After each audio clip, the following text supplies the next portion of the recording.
Goodbye my love, goodbye to you. Katungi nam la ya shem shu. Kumba pila syukur ya nga. Ngaro ya pingam la Yesu. Goodbye my love, goodbye to you.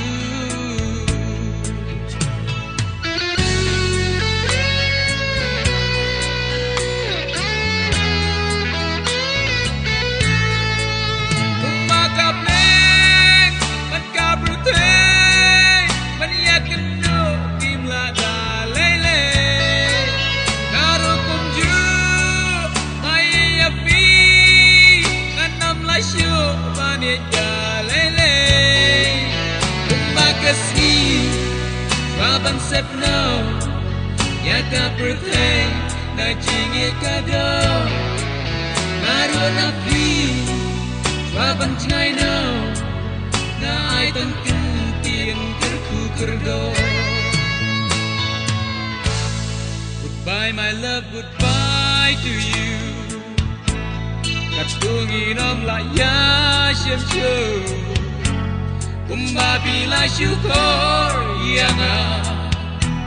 Ngaro ya pingam la Yesu. Goodbye my love, goodbye to you.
Pandang ban biết ngen ngaro shaway jing ing ante ban yo jing tengen now mat balash le chi sien blaja so klian blama yo pinom la yang aban tuma chi sien blaja so klian blama yo pinom la yang aban tuma.